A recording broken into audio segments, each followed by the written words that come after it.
بسم الله الرحمن الرحيم. والذاريات ذروا فالحاملات وقرا فالجاريات يسرا فالمقسمات أمرا إنما توعدون لصادق وإن الدين لواقع والسماء ذات الحبك إنكم لفي قول مختلف يؤفك عنه من أفك قتل الخراصون الذين هم في غمرة ساهون يسألون أيان يوم الدين يوم هم على النار يفتنون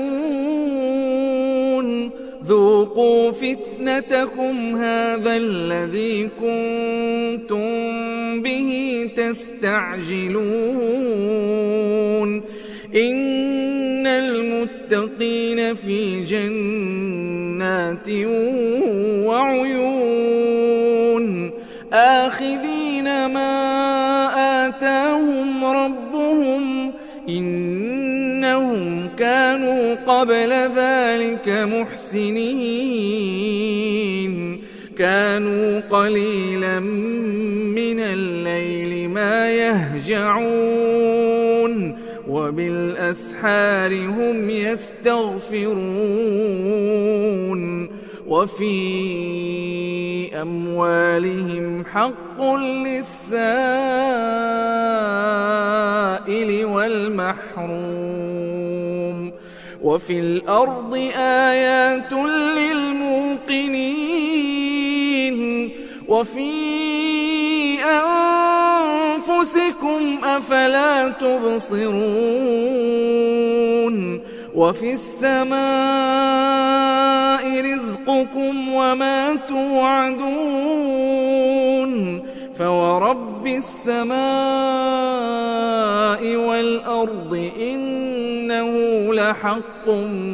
مثل ما أنكم تنطقون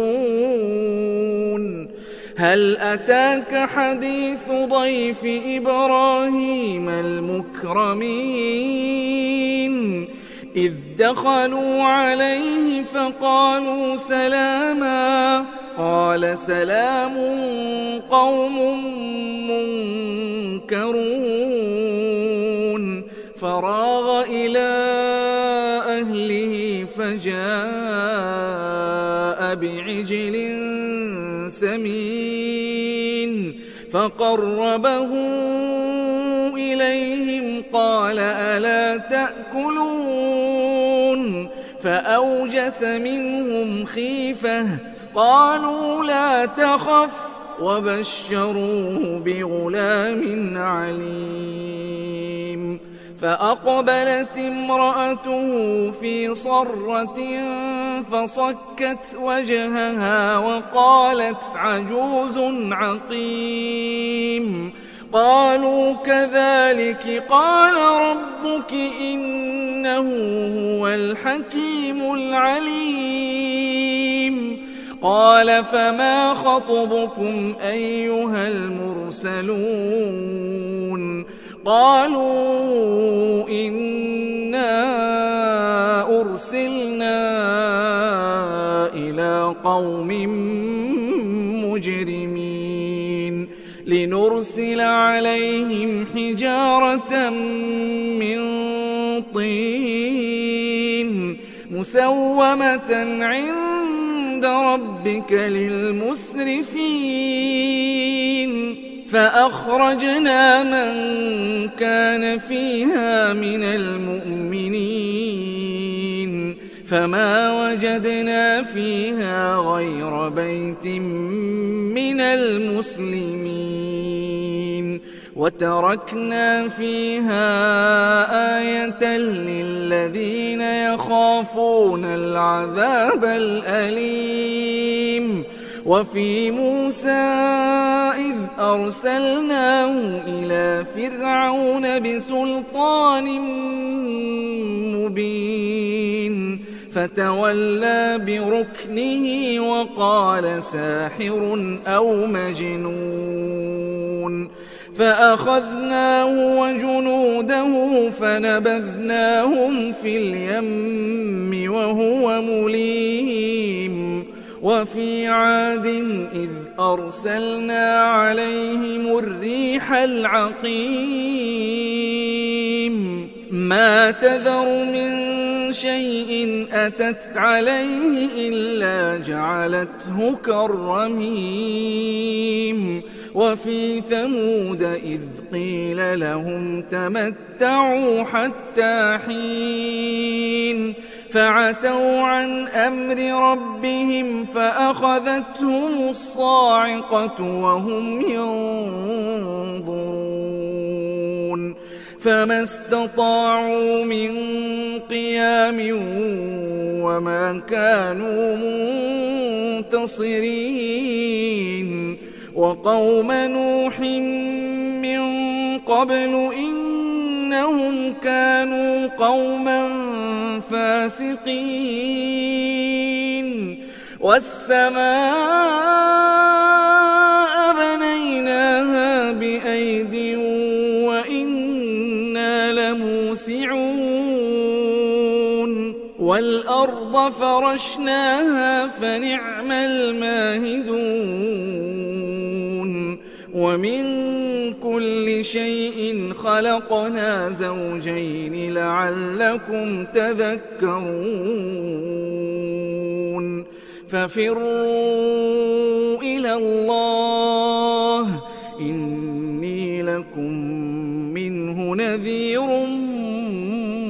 مبين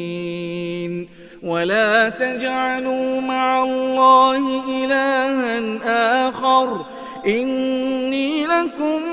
منه نذير مبين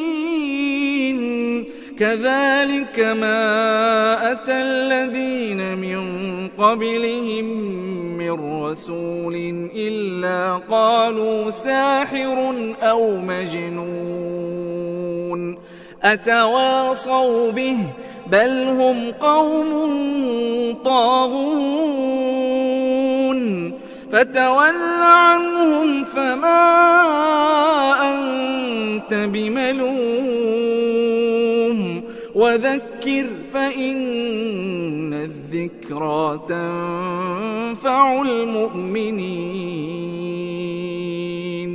وما خلقت الجن والإنس إلا ليعبدون ما أريد منهم من رزق وما أريد أن يطعمون إن الله هو الرزاق ذو القوة المتين فإن للذين ظلموا ذنوبا مثل ذنوب أصحابهم فلا يستعجلون فويل للذين كفروا من يومهم الذي يوعدون